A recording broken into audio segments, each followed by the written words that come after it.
Hello there, you're locked on Joy 99.7 FM is Strong and Sassy, and we're back for another conversation on a Wednesday evening.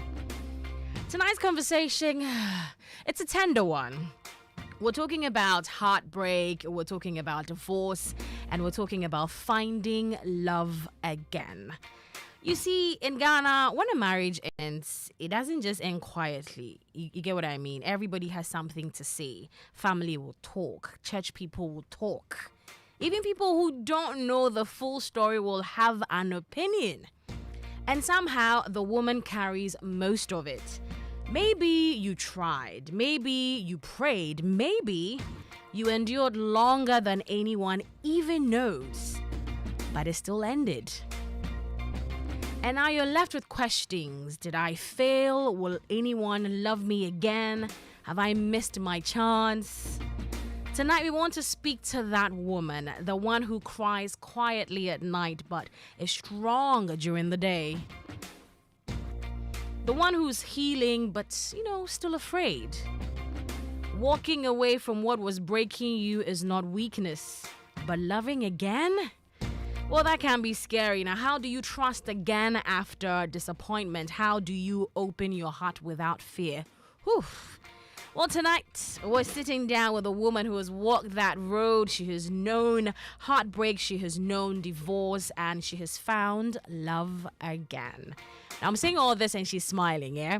Because she and I were talking, I sent her a text and she was like, anyways, I'll let her talk about it when we get there. So if this is your story or almost your story, stay with us. You're not alone. Let's talk though.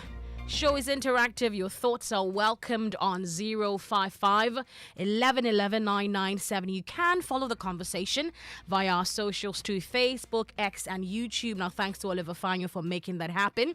Strong and Sassy is produced by Mirabel Johnson and Anita Tay. My name is aKorfa. Thanks for tuning in.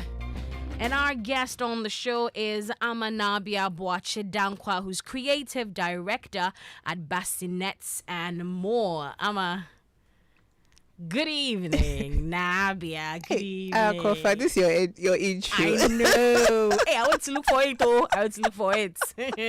How are you doing, though, now? I'm fine. The weather is good. Today's weather has been good. I think I've seen a few posts on social media. People are like, well, is it the Hamatan trying to really show itself? I'm like, we were expecting you long ago, but right now, anyways. But we like it when it's cooler like this because the weather has been hot for a while now. Well, it's good to have you in studio again, but this time for a very, I don't know how to say, hard conversation. Yeah, yes, hard conversation. Yeah. And knowing that we don't have a lot of time on our show, let's just delve into it. Now, let me start off by finding out some, when people are prepping to, be in relationships or get married, there's always an idea of what they believe love is and what the expectations are going into it.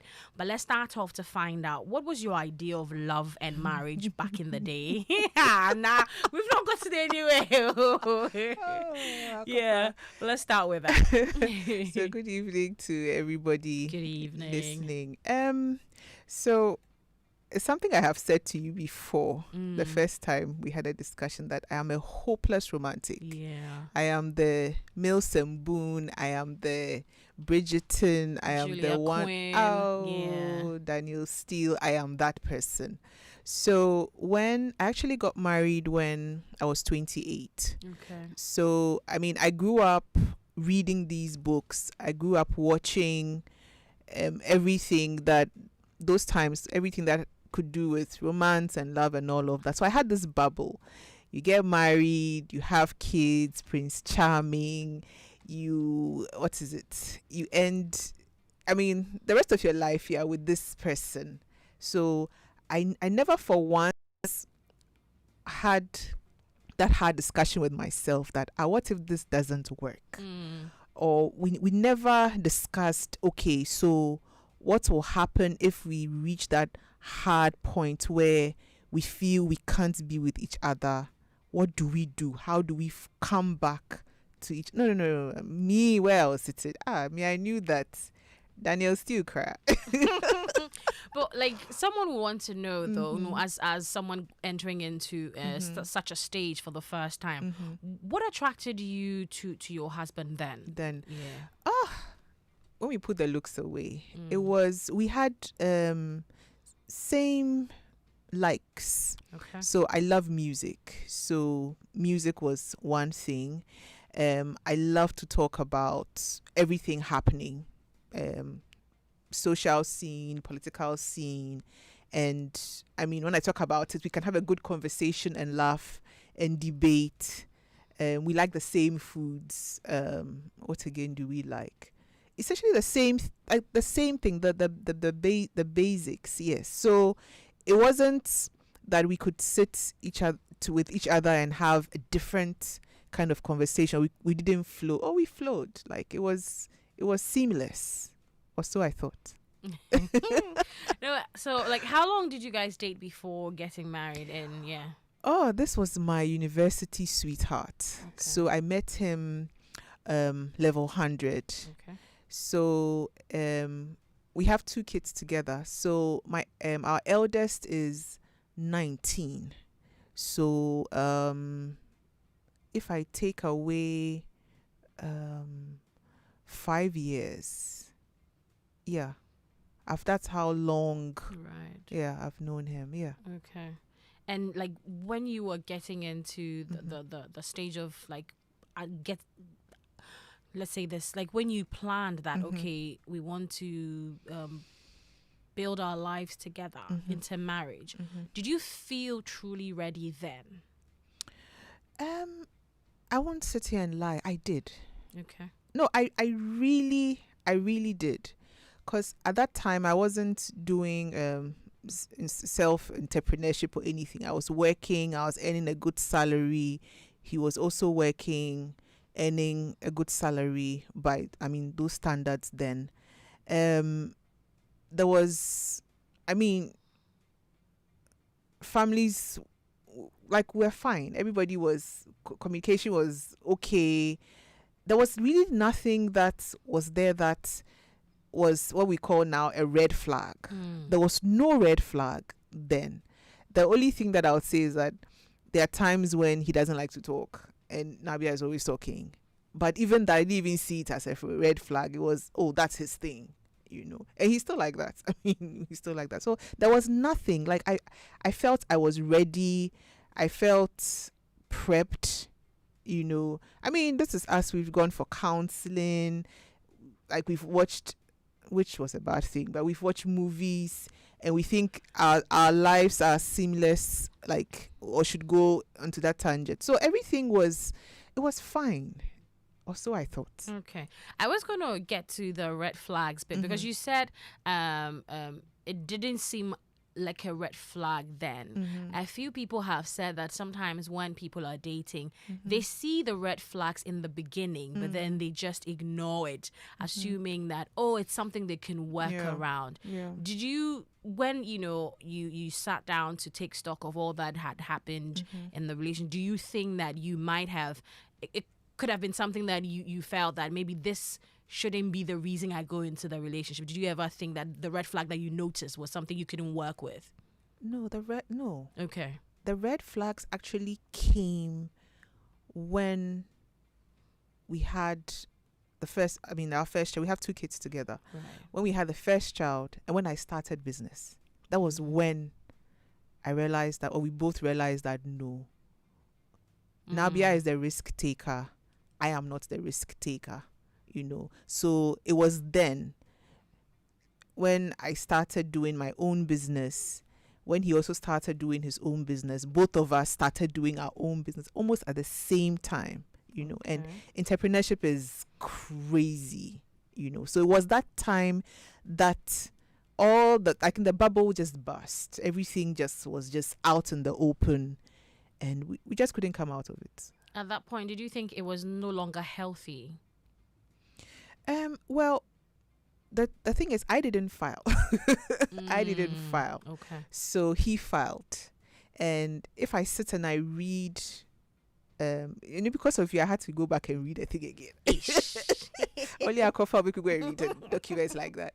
When I sat down to read it again, I think it was that I like realized. I think he realized that the energy with which I was coming with and the energy that he was coming with, he didn't think that he could stay, because it was written explicitly there that I cannot stay in this marriage.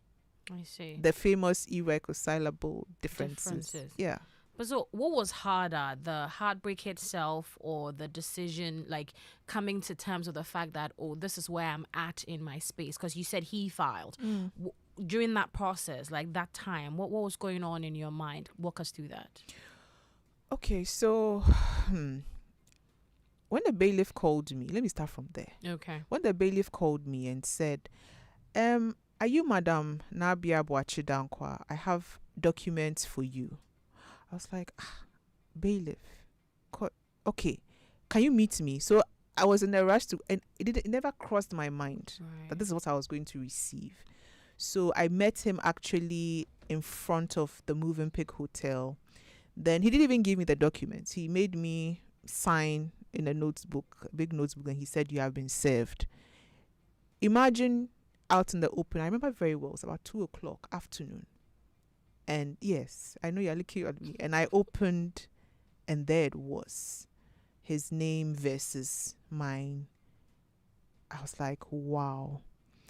I was driving then. I had parked inside the parking lot. And to gauge my state of mind, I couldn't see anything. So I had to call a friend who was working at Trust Towers. And she had to literally drive me home. I went from shock to feeling that I have failed, to feeling that, but what does this guy mean? To feeling like, okay, fine. Okay, okay, all right, we'll see. Okay, let's go. Okay, you see. So it was this all at once. And that's what divorce does. It doesn't give you the space to like filter.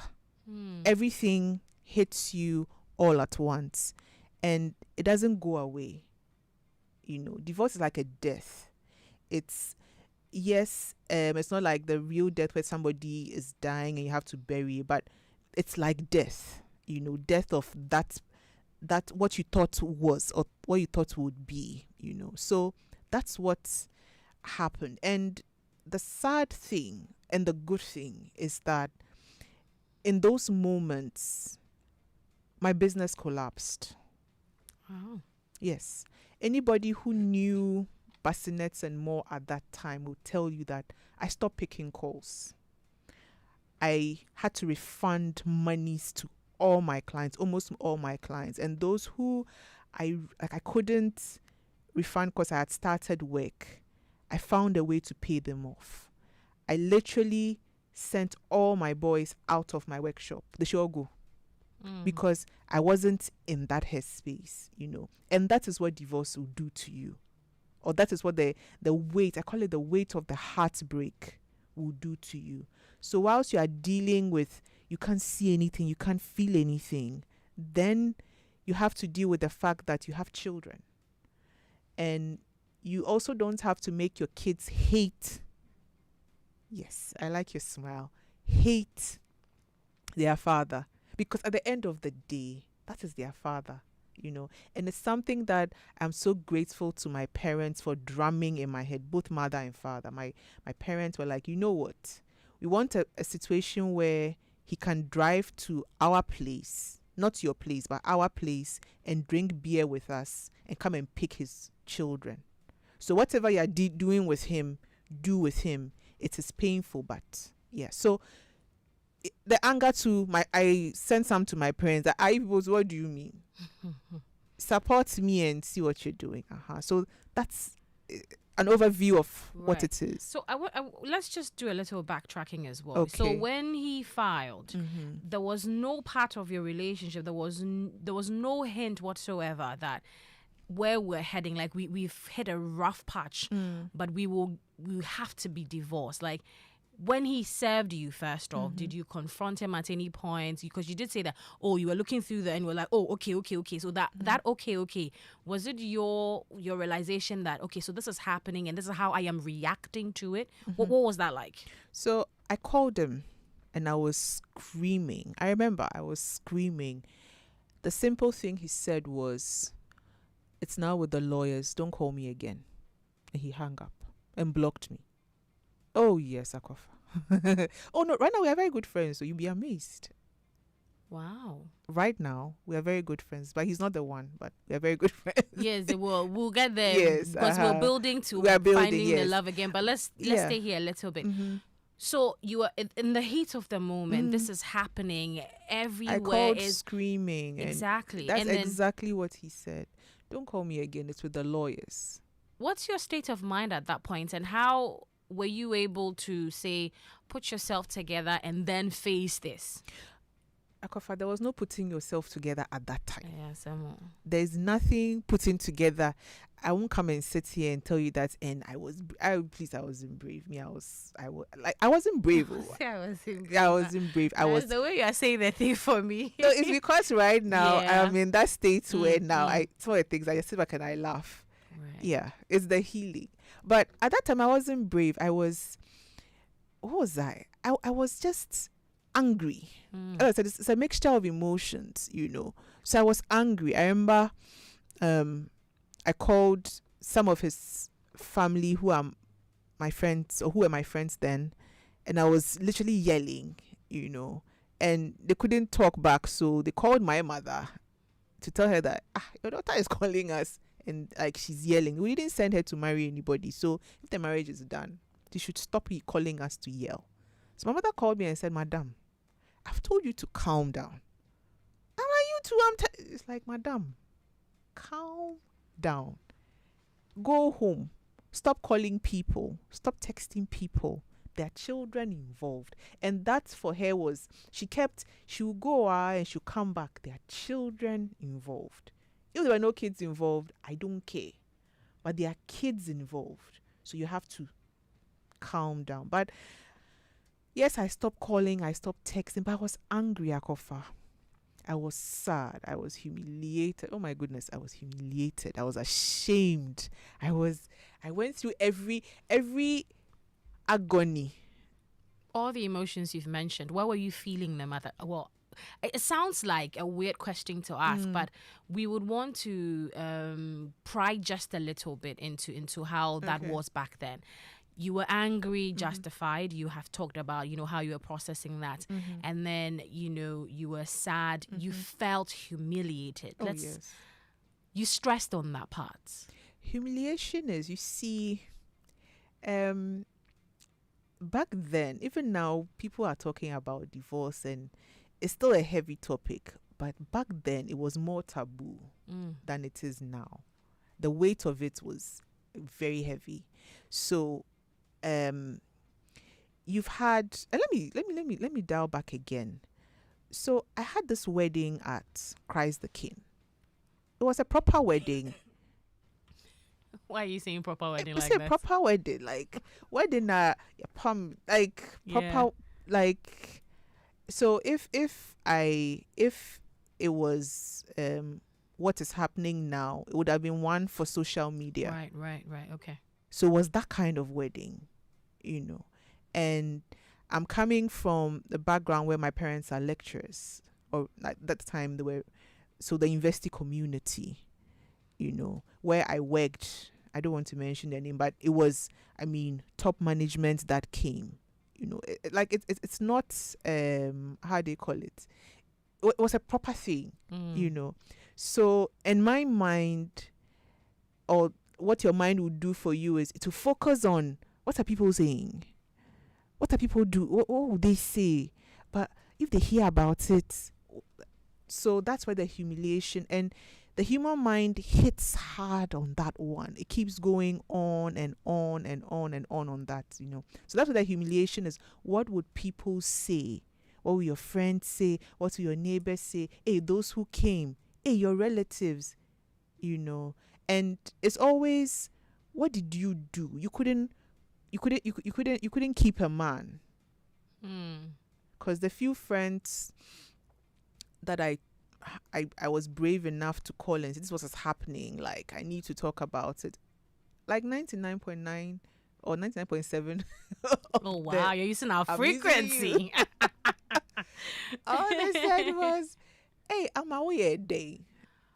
Wow. So, because I was going to ask you, did you hear words from like people you considered friends? Oh, yes. How did that make you feel? And that's what they were asking. That's what they're asking. What did you do? I remember my maid of honor then, she said, but you don't know how to control a man, no, because do you know what our parents have gone through? Oh, no, I'm not even, do you know what our mothers have gone through, that they have maintained a man?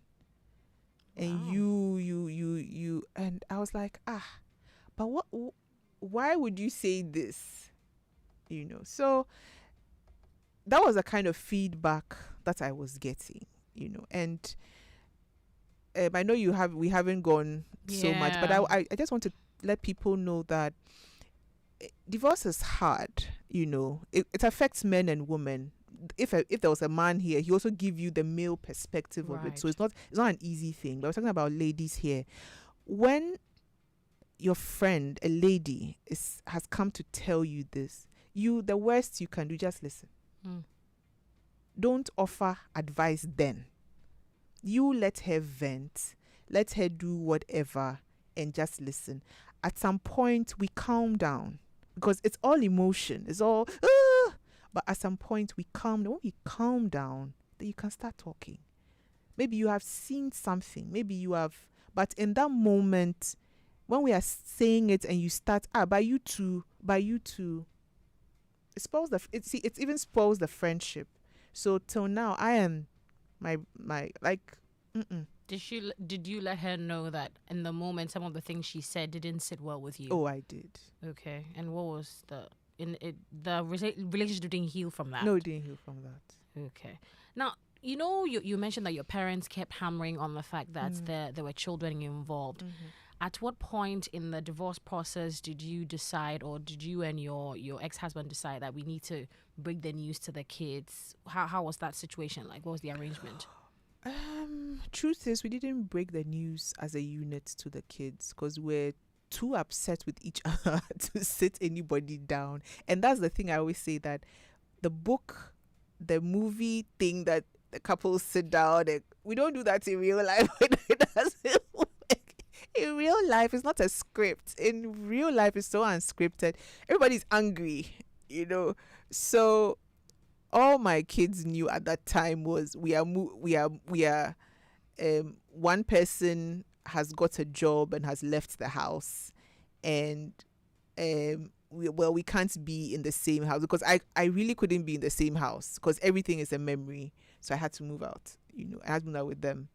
So all they knew was that we're getting a new space, and I remember trying to make it look like it's looking for a new space where like something of an excitement, and also my parents, especially my mom, was so on it that she was like, bring them to me, and also it was the time of COVID.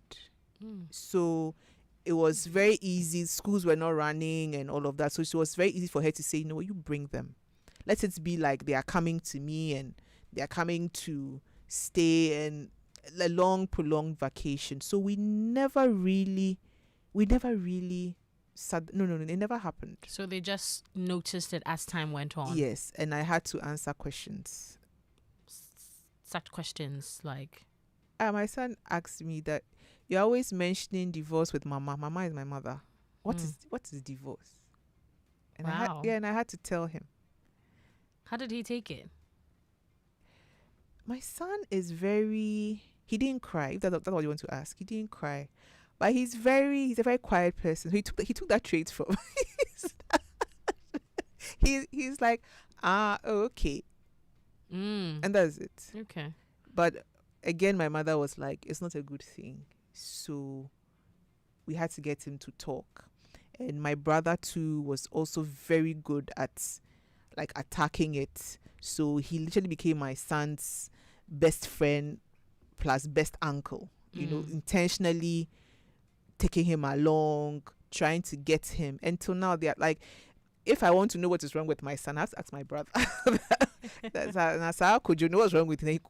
They'll tell me every. I'm like, oh, okay, this is what is happening. So we'll do another backtracking. You remember when, you know, you were served? You mentioned that you called, you screamed, and then you were blocked. Yes. So let's create a scenario. While that was happening, imagine if you guys, you spoke and then he listened and you were willing to, for want of a better word or expression, come to the table and discuss it.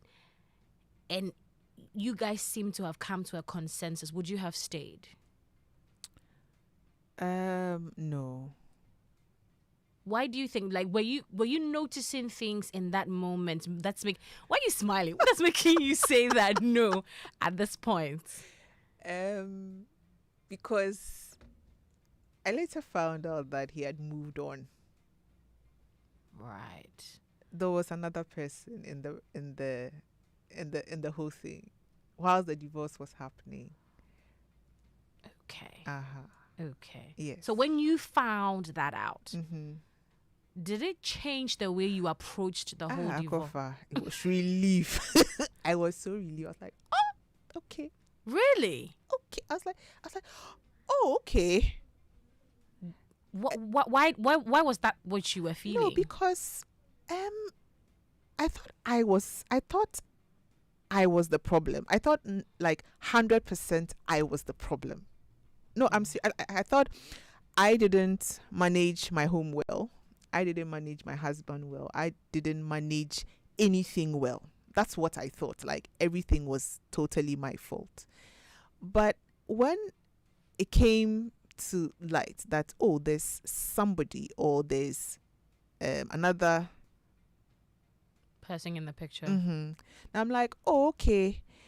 Well, in as much as I might not have handled giving him what he wanted, well, it's not really me, because whatever was happening, that person's family too will also insist that you do right by theirs. You understand? Okay. So whilst maybe I didn't give you what you wanted, there was also external pressure to do the right thing by, them. And really, it couldn't have been all me. You understand? So that was when I just knew that Lego. I just knew that not Lego as in, because I wasn't contesting it. Okay. But just that, as I said, the feelings of humiliation, shame, everything was there. But as soon as I got that, I was like, leave it. Let go. Well, so I want to find out, so many things happening in this moment or at that moment. Did you ever at a point in time felt lonely? And if you did, what was it like during that period? So lonely, yes. As I said, for somebody who is a hopeless romantic, that one, you would... Your head was bashing. My head was bashing. That's one. And two, I am so entrepreneurial. It's not funny. So I needed to talk about business, talk about work. I needed to talk about what was happening. And there was absolutely no one to talk about. That's the companionship. Aside the emotional and quote unquote romantic thing, that companionship of, okay, I want to rebuild the business. I want to do this again. And there's no one literally to talk to. So that was there. And then, oh my goodness, your Val's Day.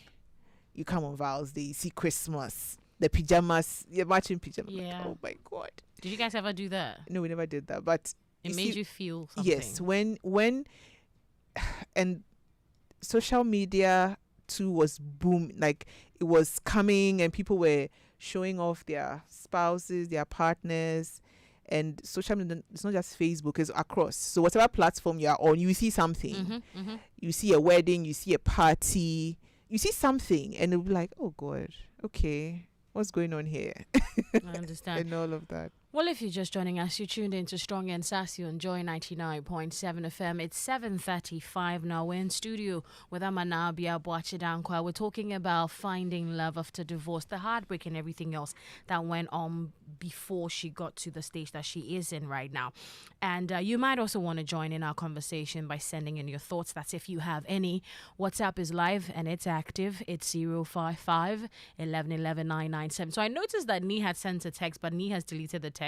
I don't know if I should go ahead and still ask the question, but I think you wanted to know whether if there was no misunderstanding in the marriage until you were served, the notice. But I don't know. I'm pretty sure along the lines he feels that it has been answered. Yeah, so I'm pretty sure that's the reason it's deleted. But you can also share your thoughts with us, or if you've got any question for now, she is here and she'll respond if she has an answer to that. Obviously, 055 11 997. Now, how people are very big on the Mrs. title. Yes. I wanted to find out, how did you feel knowing that at that time you didn't have a Mrs. title any longer? Did you stop for a moment to revisit that, go like, oh, you're not going to be addressed as Mrs. say and that? Like, did you ever feel anything of that sort? Yes, it's a real, I don't want to say pain point, but it's something that every woman going through like this, like it would like worry them, especially how we like to change our names. Yeah. And then they let us know that you get the title, you are the Mrs. So yeah, okay. And subconsciously we change our names on so many things. You even create, if you have a Gmail account, you create a mail like with a new name, a surname. Okay. If you're opening a bank account, like you do, like we do so because in the excitement of being Mrs. or being wifey, you do so many things with your husband's name. Sometimes even change of passwords. You link his phone number or his birthday. So you do so many things. So there are so many like triggers apart from the Mrs.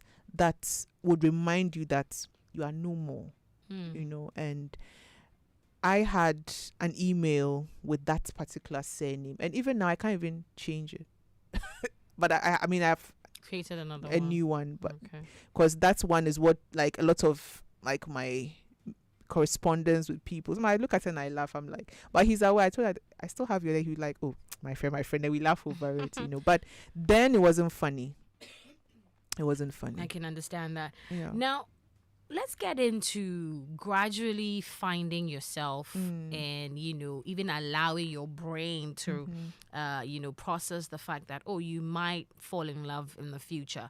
How did you rebuild your confidence? Because I'm pretty sure such an ordeal will shatter you a little bit. I wasn't angry at men, but I wanted to stay far away from them. I wasn't angry at men because They say fear men. Fear men. I was the fear man. I wasn't saying it too, but your actions were my showing. actions show that, that I was in that category. The most important thing for every woman who goes through divorce or goes through some kind of separation is you have to sit alone with yourself. It's a very horrible process, but you have to sit alone with yourself. And in sitting alone with yourself, it will help you determine what you take and what you won't take. If you do not sit with yourself, if you don't know what it is you want this time, not like you're sitting with yourself because you're going to choose somebody, but you have to sit with yourself and say, okay, this is reality check. I did this. I didn't do this. I want this. I don't want this. This will never happen again. As for that one, it's a very critical checklist. This will never happen again. This will happen again, right? If you do that and you do it well, frankly, open, honest with yourself, mirror like this, looking at it, it is so easy to find or attract somebody because, as I said, social media and all that is not what it is. There are men who are so interested in women who are intelligent, who are beautiful, who know what they're about, and don't really care that you have kids or had kids, or you're single or you're divorced. But you need to sit with yourself. If you don't sit with yourself, trust me, you will carry anger, frustration onto the next person, and he doesn't deserve that. I was going to ask you that. He did. I did that. So that's why I'm saying it openly, because he didn't send you. He didn't send you. So in the moment where you're trying to, take stock and make sure that you're healing and you're getting better for yourself first off, were there any, did you notice something that you would call unhealthy now and that you've worked on? Anger. Okay. Anger. How did you find your way around it?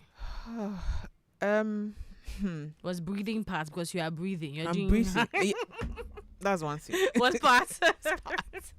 So, because I read a lot, I'm good with words. I like to text. So when I'm angry or when like in the heat of it, I'll pick up my phone and I'll tell you the most horrible thing, because that is how I'm feeling. I feel I have to tell you what it is. And I started doing that a lot because we had to go to trial. And I go to the courtroom. I see what the lawyers have done and said. I'm like, what do you both mean? Then I come back home. I'm like, no, you don't get it scot-free. Then I start typing, So with the first person who decided to venture that, I think I want to be with you, I like you, they'll do one or two things and I'll pick my master, don't come and waste my time. What do you mean? Yeah. So anger was one thing. I had to intentionally tell myself that, first of all, it's disrespectful. It's disrespectful. You don't do that. No matter how you feel, you can still express. Expression is not the problem. It's how you've attached anger, but the anger is not with what you see. You're attaching anger because you feel that he will hurt you. You feel that he's about to do something, so you want to do yours quickly and run away so that you've shielded yourself. But you see, you can't do that too. Right. It's disrespectful. I've got a few more conversations, a few questions to ask. But Kwame Adamasaman wants to know what actually was the root cause, because we want to learn. Did you ever, aside the fact that you found out that there was someone else in the picture, was there, did you ever get to like an actual root cause? Aside you saying, he said he couldn't be in this relationship any longer. So you remember I spoke about the business, yes, entrepreneurship. That was, without going into hardcore specifics, that was what it was. So at the time, I was literally all over the place. I was literally setting up the business, and I deal with a lot of carpenters or artisans. And if you're not on site, they would do their thing. So I wasn't at home most of the time. I wasn't around, but I had put in measures, and it's something that we had discussed.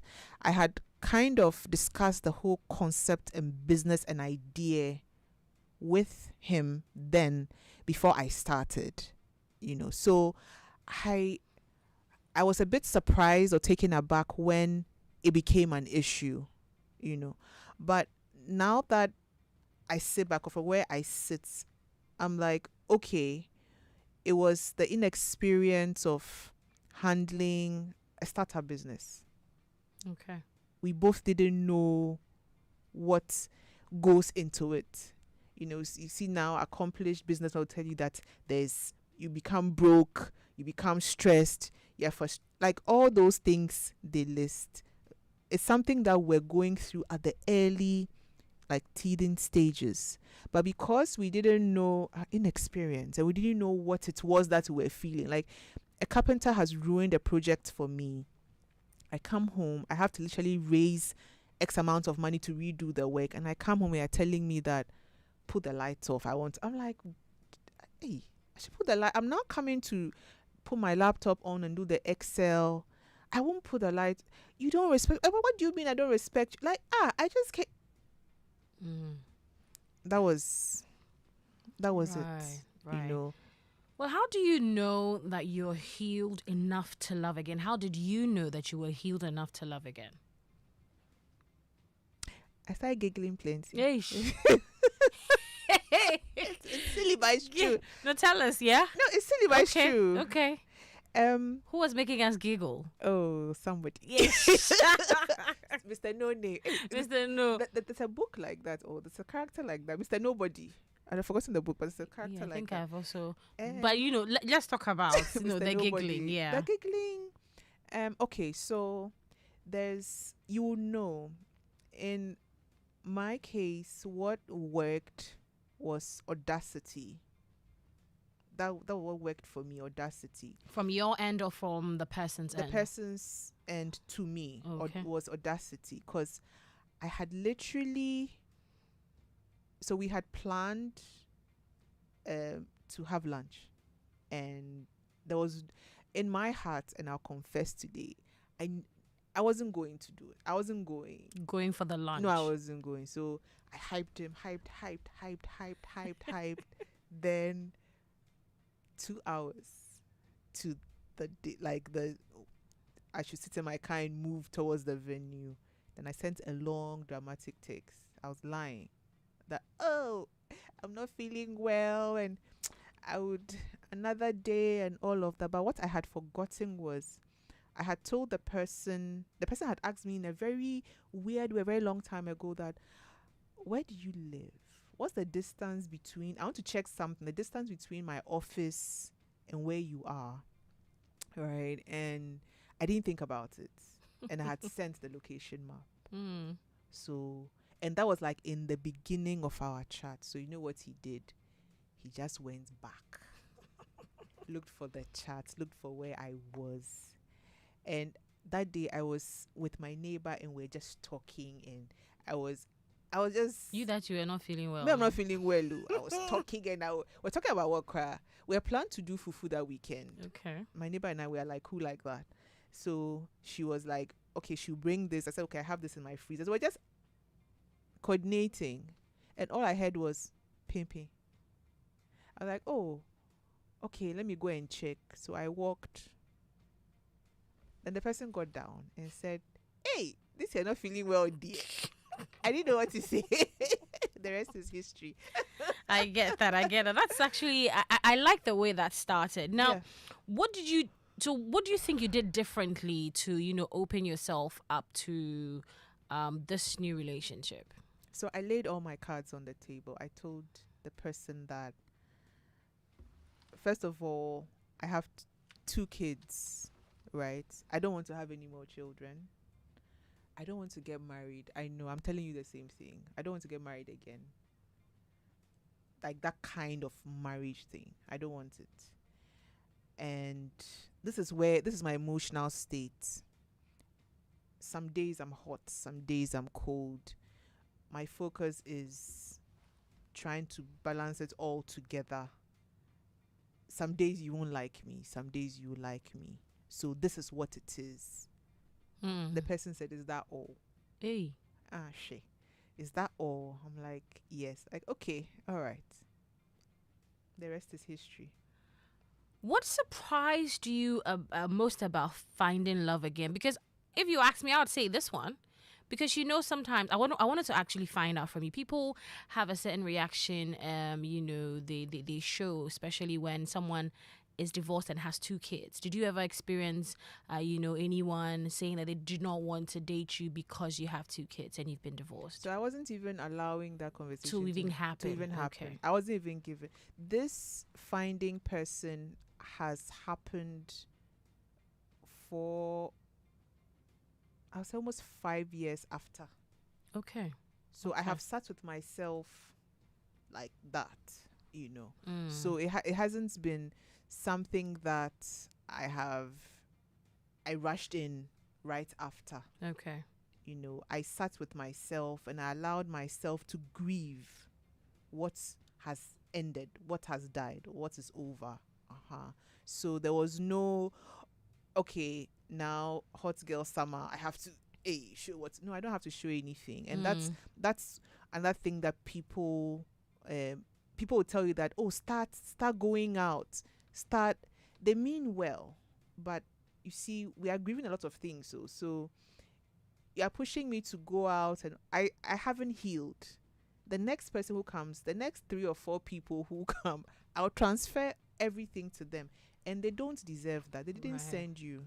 Right, So which is true, because it's good you've touched on it, because it was part of the things I wanted to ask you. Since we don't have a lot of time, I was worried that we couldn't get to that. But thank you very much for touching on that. Now, you mentioned that you and your ex are friends now, like you're cool. Very cool. How is that dynamics like for your current husband? Like, how's the relationship like? Is he okay with the fact that you have not an okay, but a very good relationship with your ex? So there are kids involved. There are kids involved, and there are kids involved, and there are boundaries involved. Right. Boundaries are very important. So whatever it is, the children have to be put in that position where they don't have to play the parents against each other. And we manage to do that, because if there's conflict, especially with the boy who is the oldest, he can quickly come and say, this person said this, then you see before you realize your son is wayward. And there's a girl too, and girls and fathers, I'm not the one about to mess that up. Okay, so there has to be an intentional pinch of making sure that even though you don't like each other, you can tolerate each other. So that is how it was. It didn't start easy, because there are times, the beginning, he had to unblock, obviously. So you send messages, it will be unread. Sometimes he sends to me, I don't mind him. Like, we are all in that, but there are kids involved, and there are 2 kids involved from the same union. So we have to converse, whether we like it or not. There are hard decisions to be made, of fees, of vacation time, spending time with each other. They are growing. They're also human beings. So you have to, there are problems, and there are things that parents have to solve as a unit. Right. So yeah. I've got 2 more questions though. And I've got a lot of messages for you, by the way. If your younger self could see you today, what would she say? Oh, NaaBia, relax. Oh, relax. Back then you were not relaxing, eh? Hey, aKorfa. aKorfa, it wasn't easy. It wasn't easy. Now, if there's a woman listening right now who feels broken because her marriage ended, what would you say directly to such a person? Go through it. Go through every emotion. Divorce is, as I said, when a man doesn't want you, and I'm talking about it's this way because it's a woman show. Absolutely. It's not a man show for me to talk about the man's perspective. But when a man has checked out, really checked out, there's nothing you can do. Whatever, you can literally be in nude in front of him. He won't bat an eyelid. He would be like, okay, can I have a glass of water? And move on. He hasn't seen what you're presenting. So when a man finally checks out, and this is the point you have reached, let's go, right? Let's go, and then go through whatever emotion that is there. If there are kids involved, tell yourself that it will get to a point where you have to discuss the kids with them, and you cannot take the kids away from him. That is their father. The kids, they didn't send you. So you have to tolerate it. But go through it. Right. Well, what lessons from your first marriage would you say you consider as strengths now? Hey, NaaBia, this is your breathing, dear. I like to breathe, so you see, I'm always breathing. I think the strength of my first, I remained ambitious. Okay. ambitious not just for business, but for knowing that this is what I want and nothing will take it away from me. So I'm using ambition in the same way of a relationship. As I said, like, love is nice. Love is sweet. To have a companion, to have a partner, and it's something I want. Okay. And it's in my vision, it's in my mood board, it's a part of my dynamic and my energy. So I never for once lost that ambition. Yes. So ambition, I just leave it at ambition. Ambition is my thing. Yeah. Okay. All right. Well, let's go through the messages that have come in today. This one says, now I have also been in a similar situation where my wife also divorced me and the bailiff served me a letter after one Monday morning hot meeting at work. It wasn't easy for me at all. And one day I will share my story as well. That's Kwame from Medina. We would love to hear the male's perspective as well. Well, thank you very much, Kwame, for sharing this one with us. And we're hoping that you're better now, or you're finding your way. Niaite in Dakuman says, not to be judgmental, but don't you think your temperaments were running in opposite directions and you always wanted to argue your point out, which hurt his ego as a quiet man? Okay. Interesting. Can I answer Please that? Go ahead. Okay, so I won't sit here and lie. I never I never went home angry, or I never I was never looking for a fight or a quarrel, right? For me, my thing was, how the carpenters are behaving, how the artisans are behaving, right? There are times when I even send you literal pictures of what is happening, and sometimes you are there when clients will call very upset that NaaBia, this has come, it is not working, that's not working. So you knew. My thing was, how do you become upset that I have to rush off and fix these things and use that and say that I am not a present woman? That was my thing. Okay. Because it's not as if I'm partying and I'm still like that. I don't go anywhere, aKorfa. I'm very boring. I remember I was asking about Valentine's. You said you wanted to stay indoors and sleep. I'm still like that. Me sleep. I'm always tired. So, and I haven't changed. I don't party. I don't go out. I don't drink. If you invite me, I will never come. To drag me out of the house. And that is how I was. So you know where I am. When I'm done, I'm coming back home. So how do you use that against me? And as for that, I don't know how I was supposed to have been quiet about it. I would naturally, make a case that, because it's me. Right. Startup business, you are the CEO, you are the everything. Everything. Well, there's a message from Mauto in who says, good evening, good topic. Please, I know when issues of divorce come up, there will be arguments, misunderstanding. Does it happen that way without conversation and serving you with divorce documents? Wow, this is a bit heavy. Says then he's very wicked. Says thank God for your life. I think she was concerned about the fact that you were served without a prior conversation. This is Kwesi based in Takoradi. I got divorced in June 2013 after 13 years of marriage. I still do not know really why she opted for divorce, though. I wanted, quote, reconciliation. I wanted us to talk about what the issues really were, because I honestly had come out to say I was wrong because I was wrong about trust issues, though I had a good reason. One-on-one, she's an intelligent and hardworking person. I still do not know why she decided to file for divorce, but I know her male cousin was involved. Okay. My attitude to life now is, if you see your spouse going wayward, pray for him, her, and be very careful. Shine your eyes. For it might not be her mind. Says, anyway, that's how it is in relationships. Let's learn to say sorry and forgive 70 times, 7 times, as scriptures say. As scriptures say, for we can never stop stepping on each other's toes. It takes two to tango. A great and honest conversation, NaaBia. I wish you well. And that's coming from Okaile. And Wida from DC says, aKorfa, where did she start from? How did she start and how long did it take her to get back? She did mention a song. Those of us who got broken heart through songs made us to, I do not understand your question, Wida from DC. She mentioned that she loves music, like she loves songs.